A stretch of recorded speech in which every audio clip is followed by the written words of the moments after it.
Bom dia, igreja. Sabe, é sempre um prazer estar aqui, ministrar para vocês, compartilhar o que Deus colocou no nosso coração.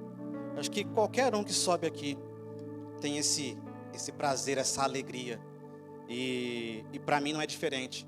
Pode ser um testemunho, pode ser uma aula da Atos, uma aula do Alfa, pode ser qualquer coisa. Eu sempre busco a Deus. Eu sempre pergunto para Ele: Pai, o que o Senhor quer que eu transmita? O que o Senhor quer que eu traga para a igreja nessa ocasião, nesse dia? E não foi diferente hoje. Aliás, ao longo dessa semana, desde quando eu recebi o convite, e eu comecei a buscar a Deus, comecei a me preparar para isso.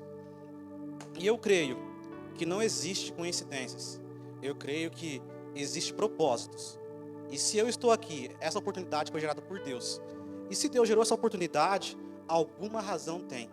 Algo Ele quer que eu transmita. Então eu comecei a buscar isso, comecei a orar, a perguntar para Ele, a questionar: Pai, o que o Senhor quer que eu traga? Eu busquei a visão de Deus. Falei: Pai, qual que é a sua visão? O que o Senhor está vendo para esse momento? A gente crê que para cada momento há uma visão de Deus, há uma mensagem de Deus, há algo para ser transmitido. E eu buscando isso, qual que era essa visão, o que Ele queria, e Deus falou para mim: é isso que eu quero que você transmita, a minha visão. Eu quero que as pessoas olhem, vejam como eu vejo. E esse é o tema da minha mensagem hoje: veja como Deus vê. E eu falo por mim, por experiência própria, quantas e quantas vezes eu já fiquei desesperado, eu já fiquei aflito, abatido, diante de uma circunstância, diante de uma adversidade, diante de um problema. Quantas e quantas vezes a gente vê o problema, a gente se depara com o problema, com a dificuldade, e o que a gente faz? A gente simplesmente olha com um olhar natural para esses problemas. E a gente esquece que nós somos seres espirituais, habitamos em um corpo e possuímos uma alma. Então, qual o olhar que Deus espera que eu utilize? De que forma que Deus quer que eu olhe para esse problema, para essa adversidade, sabe? Nem sempre enxergamos as coisas como deveríamos enxergar. E eu não estou falando aqui que a gente tem que negar o problema. Não estou falando aqui que a gente tem que fingir de conta que o problema não existe. Não, não é isso. O que eu quero dizer é que existe algo além desse problema. Existe algo que Deus está vendo. Se isso aconteceu na nossa vida, é porque houve a permissão de Deus. E se houve a permissão de Deus, de novo, existe um propósito para isso. Então a gente tem que buscar olhar com esse olhar, com essa visão do alto, ver o que Deus está vendo. Sabe, o texto que Deus colocou no meu coração, ele está lá em 2 Reis 6, se vocês quiserem ir abrindo aí. A gente vai ler do 8 até o 17. Enquanto vocês vão abrindo aí, só para a gente se ambientar nesse contexto aí, é 2 Reis 6, do 8 ao 17.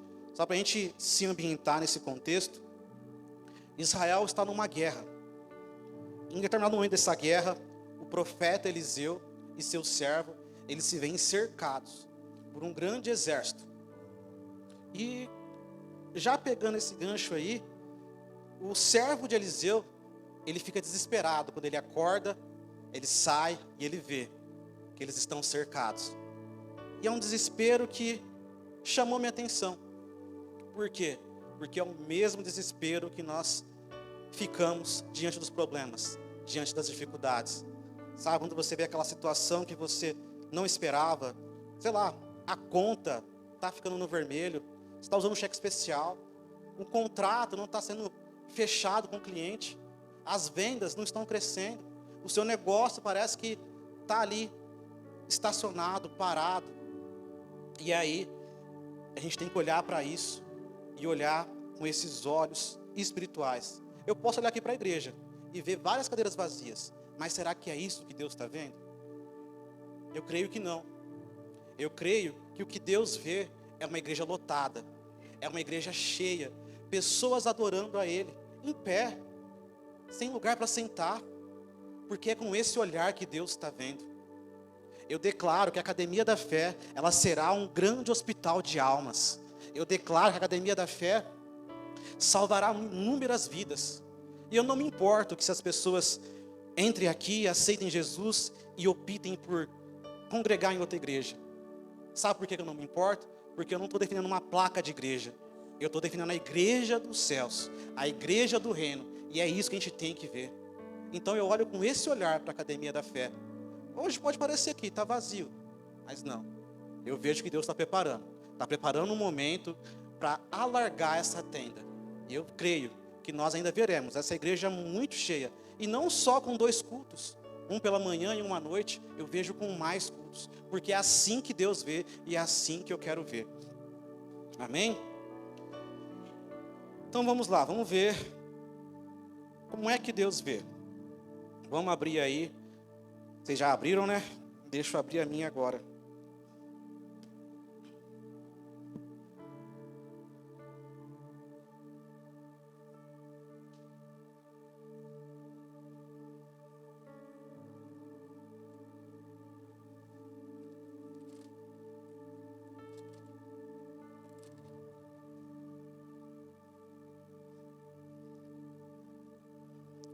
Ora, o rei de Arã, da Síria, estava em guerra contra Israel. Depois de reunir-se com os seus conselheiros, decidiu: em tal lugar erguerei meu acampamento. Mas o homem de Deus mandou comunicar ao rei de Israel: muito cuidado com esse tal lugar, pois os sírios estão se deslocando para lá. Então o rei de Israel enviou suas tropas para o local que o homem de Deus lhe havia orientado, e assim se protegeu. Esses avisos não ocorreram de uma só vez, nem 2. O coração do rei de Arã ficou muito perturbado com isso, e mandou chamar seus servos, e lhes interrogou: não me podereis descobrir quem afinal é que está nos traindo a favor do rei de Israel? Um dos seus servos ponderou: ó rei, meu senhor, não é isso que se passa. O profeta Eliseu, que está em terras israelitas, conta ao rei de Israel tudo o que dizes no secreto dos teus aposentos. Diante do que o rei determinou, ide e vede onde ele se encontra. Vou mandar trazê-lo. Então lhe informaram: o profeta está em Dotã. Ele mandou cavalos, carros e um grande exército para lá, os quais vieram de noite e sitiaram a cidade. No dia seguinte, Eliseu levantou-se ao romper da aurora e saiu. E eis que um batalhão cercava toda a cidade, com cavalos e carros de guerra. Seu servo lhe indagou: ai, meu senhor, o que haveremos de fazer? E o profeta acalmou, dizendo: não tenhas medo, porque quanto são mais numerosos os que estão conosco, que os que estão com eles. Em seguida, Eliseu orou, suplicando: ó Yahvé, abre os olhos dele, a fim que ele consiga ver.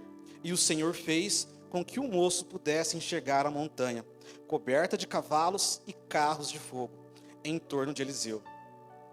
Amém? E aí eu comecei a imaginar como seria essa imagem. E para mim, seria basicamente isso. O profeta e o servo ali que estava assustado, ele ficou mais assustado ainda, mas agora ele está vendo o quanto de cavalos e carros de fogo estão ao redor dele. E, para mim, a primeira lição que eu tiro desse texto é: a visão de Deus traz direção e livramento. Então, o rei da Síria estava em guerra contra Israel. Ele reuniu-se com seus oficiais e comandantes e disse: montarei o meu acampamento em tal lugar. E imediatamente o homem de Deus mandou uma mensagem ao rei de Israel: não passe em tal lugar, pois os sírios estão descendo para lá. O rei de Israel mandou soldados para investigar se realmente as tropas do rei da Síria estavam no lugar que o homem de Deus havia indicado. E viram que era verdade. Com isso, eles se livraram de uma derrota. E isso aconteceu diversas vezes. E aqui eu já quero lembrar a vocês: no Antigo Testamento, o homem de Deus era reconhecido como os profetas. Mas nós vivemos a nova aliança. E agora, o homem de Deus, a mulher de Deus, sou eu e é cada um de vocês. Então, Deus, ele vai comunicar direto no coração de cada um de vocês. E Ele vai livrar vocês. Eu declaro que vocês não serão de forma alguma pegos em nenhuma cilada do inimigo. Porque qualquer obra que for encomendada, qualquer obra que for armada contra a vida de vocês, o Espírito Santo de Deus, Ele vai avisar vocês e vocês escaparão ilesos dessa armadilha do inimigo, dessa cilada do inimigo. Sabe? A gente tem que lembrar, a gente se esquece muito disso, que a gente acredita que Deus, Ele vai se comunicar apenas com o pastor, às vezes com o líder da conexão, ou sei lá, com a irmã do coque, a irmã de oração, mas não é isso. Deus, Ele vai se comunicar com cada um de nós. Desde que o véu foi rasgado, nós temos livre acesso ao Pai. Então, essa comunicação, ela é direta, não tem nenhum meio de campo ali. Sim, pode acontecer de alguém vir e te entregar uma mensagem, mas antes dessa pessoa entregar uma mensagem para você, Deus, de alguma forma, Ele tentou conversar com você, tentou comentar isso com você, tentou dizer isso ao seu coração. Mas às vezes, nessa situação de desespero, nessa situação de a gente se sente perdido, aflito, a gente acaba ficando cego, surdo e muitas vezes mudo. Por que eu digo mudo? Porque muitas vezes a gente não pede nem ajuda para o irmão em oração, para nos ajudar, porque a gente fica com vergonha, a gente fica acanhado, a gente fica, acho que envergonhado é a melhor palavra para descrever isso. Então a gente tem que se lembrar disso. Nós temos livre acesso ao Pai. E o segundo ponto que eu consigo extrair dessa passagem é: a visão natural, em algumas circunstâncias, pode ser desesperadora. Quando o servo do homem de Deus se levantou bem cedo, pela manhã, viu que estavam cercados pelas tropas, carros e cavalos. Ai, meu senhor, o que faremos? Exclamou o servo a Eliseu. Quantas e quantas vezes a gente se vê nessa situação? Acontece algo e a gente pergunta: e agora, Pai? O que eu vou fazer? O que eu posso fazer nessa situação? E sabe, problemas a gente sempre vai ter. Mas sempre vai ter. A palavra diz: no mundo tereis aflições, mas tende bom ânimo. Eu venci o mundo. Então nós já sabemos que apesar dos problemas, uma coisa é garantida: a vitória. A nossa vitória é garantida. E essa vitória é uma vitória na ótica de Deus. Porque muitas vezes para a gente pode parecer uma derrota. Sabe, em 2020, 2021, acho que foi, 2021, 2022 eu acho, eu e a Natália, nós tivemos uma perda gestacional. Ela estava grávida de 3 meses, nós esperamos os 3 meses para comunicar para a família, e aí deu os 3 meses, exatamente no Dia das Mães. E aí a gente fez aquela festa, falou para a família toda. E depois disso, na mesma semana, na semana seguinte, na quinta-feira, a gente tinha um exame morfológico para fazer. E a gente foi. Fomos lá, animados e tudo mais. Mas quando a gente chegou lá, a gente descobriu que o coraçãozinho não batia mais. Era um menino. Iria chamar Noah. E para mim, naquele momento, foi uma tremenda derrota. Eu fiquei, assim, muito abalado. Mas eu me fiz bastante de forte, porque eu precisava dar um suporte para a Natália. E a Natália ficou, assim, devastada. Acho que quem é pai aqui, acho que vai conseguir dizer melhor do que eu. Eu acho que para o homem, essa questão de filho, eu acho que a ficha cai mesmo na hora que nasce, que você pega no colo. Antes a gente não tem muito essa noção, mas para a mulher não. A mulher, os hormônios mudam, o humor muda, a barriga começa a crescer e tudo mais. E foi isso que aconteceu com a Natália. Com 3 meses ela teve um aborto retido. Então a gente precisou, tinha um processo para fazer ali, a curetragem ou aguardar, expelir normalmente. E a gente optou por esse segundo processo. E aí a médica falou para a gente: isso aconteceu porque era uma má formação. E aí eu fiquei, nesse meu desespero, eu falei: mas Deus, por quê? Por quê? Por que isso? Sabe, eu questionei muitas vezes a Deus a respeito disso, mas porque eu estava olhando com os olhos naturais. Se eu tivesse olhando na visão de Deus, faria sentido para mim desde o início. Pensem comigo, uma má formação. Se ele viesse a nascer, como seria a vida dele? Será que ele teria uma vida 100% plena?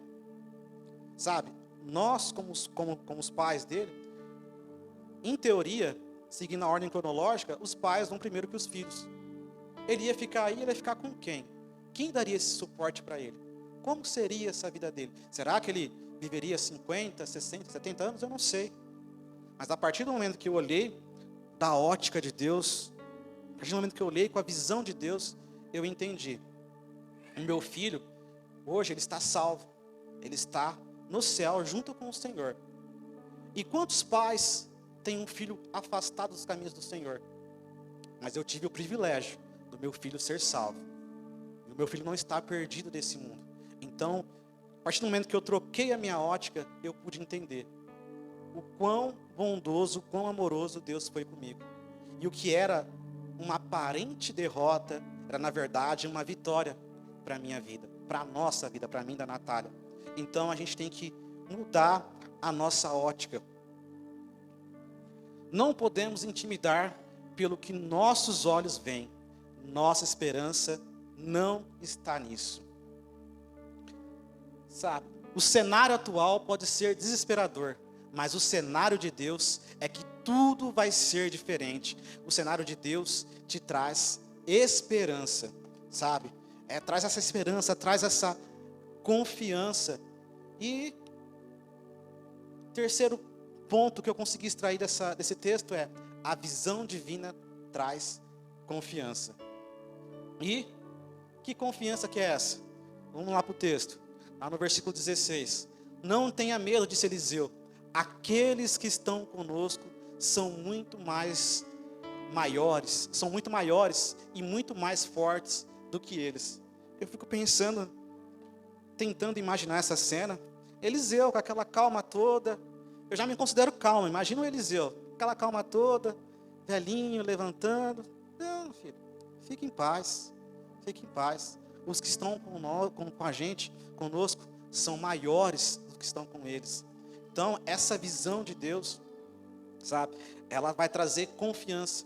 E compartilhando com vocês outra coisa, eu lembro quando a Natália, isso em 2020, ela teve um incômodo na garganta, um incômodo aleatório, mas ela colocou na cabeça que tinha que fazer um exame, e foi fazer esse exame, fazer uma ultrassom de tireoide. E aí fez o ultrassom, e depois precisou fazer uma punção também, e aí fez a punção. E aí o pessoal falou para ela, ó, em 15 dias você vai receber o resultado, aí você consegue consultar online esse resultado.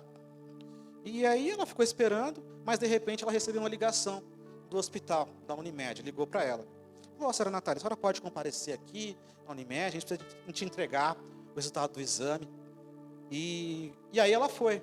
Nessa época, eu estava viajando, estava num projeto em Barretos, então eu ficava a semana inteira fora. E aí ela foi lá. Ela foi, chegou lá, e aí o médico falou para ela. Falou, ó, Natália, infelizmente a gente encontrou um nódulo maligno na sua tireoide. Então você vai precisar fazer um tratamento, vai precisar avaliar, e talvez vai ser necessário aí, com 90% de certeza, a fazer a extração. A gente só não sabe se vai extrair totalmente ou parcialmente. E aí a Natália sozinha, e nesse dia ela me fala, nossa amor, eu estava com o carro em casa, porque eu fui de carona para Barretos. Eu pensei em ir de carro, mas eu cheguei, a hora que fui pegar a chave do carro, Deus falou comigo, vai de Uber. E ela foi de Uber. E assim, a gente viu que Deus já estava preparando já, porque recebeu uma notícia de que você está com diagnóstico de câncer, sozinha, sem ninguém para te acolher, para te suportar naquele momento. Seria muito difícil ela pegar o carro e dirigir até a nossa casa. E aí ela teve essa notícia e ela me ligou. Eu estava lá, eu atendi, e ela estava desesperada, chorando. Amor, saiu o resultado, é maligno e coisa e tal. Amor, eu não quero morrer, eu não quero isso, eu quero viver, quero ficar velhinha do seu lado, encher o seu saco. Falei, amor, tá bom. E aí a gente foi conversando, e aí ela chorando. E eu falei para ela, amor, calma, porque eu sei que Deus tem um plano para nós. Deus tem um plano para a nossa vida. Deus tem promessas para a sua vida que ainda não se cumpriram. Então isso não veio para a sua derrota. E aí falei para ela, amor, ó, fique em paz. Ela falou comigo, amor, você tá falando sério? Eu falei, fique em paz. Só creia, porque eu tenho certeza que isso ainda vai servir de testemunho para muitas e muitas vidas por esse mundo afora. E foi assim. E aí a gente desligou ali a ligação. Aí eu cheguei em casa, a gente orou. E aí a gente ficou num processo ali de 100 dias até a data da cirurgia dela. Fez a cirurgia foi totalmente curativa. Esse ano ela já recebeu alta, não tem sim, nenhuma chance de voltar, de espalhar nada, não tem nada disso. Por quê? Porque Deus, Ele é aquele que faz a obra completa. Ele não faz nada pela metade. E sabe, e nesse momento, eu fui esse homem de Deus que trouxe essa calma, essa paz. Eu fui esse homem de Deus que teve essa visão. E quantas vezes eu declaro que vocês serão usados da mesma forma para trazer paz, para trazer calma diante de qualquer dificuldade na vida de vocês ou na vida de alguém da família de vocês, sabe? E não tenha medo, não temas. Aparece na Bíblia 365 vezes. É como se Deus dissesse: não tenha medo para cada dia do ano. Sabe, a hora que eu estava vendo, e ali, o servo, ele fala, né? Não tenha medo. Deus está falando para a gente. Eu não sei pelo que você está passando. Eu não sei se tem alguma dificuldade, se é sua empresa, se é na família. Eu não sei o que é.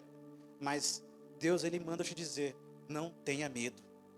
Não tenha medo, porque Ele é contigo. A sua visão pode estar embaçada, você pode estar com escamas nos olhos, mas você estava, porque eu declaro agora que essas escamas estão caindo por terra, no nome santo de Jesus. E é isso, a gente tem que olhar com esses olhos, sabe? A gente tem que ter essa visão divina. Tá, mas como eu posso ter essa visão divina? Como eu posso ver como Deus vê?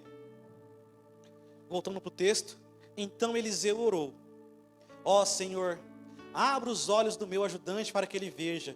E Deus abriu os olhos do jovem.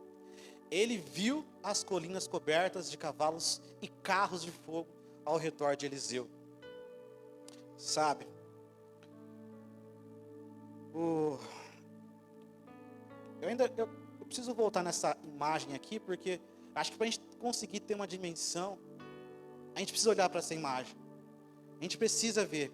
A gente esquece, como eu citei no início, que nós somos seres espirituais. Então, as batalhas serão batalhas espirituais. Então, nesse exato momento, tem diversos anjos que estão lutando a seu favor.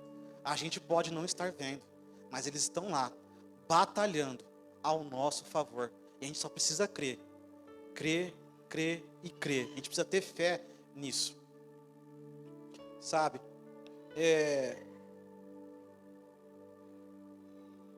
o que é de Deus é poderoso.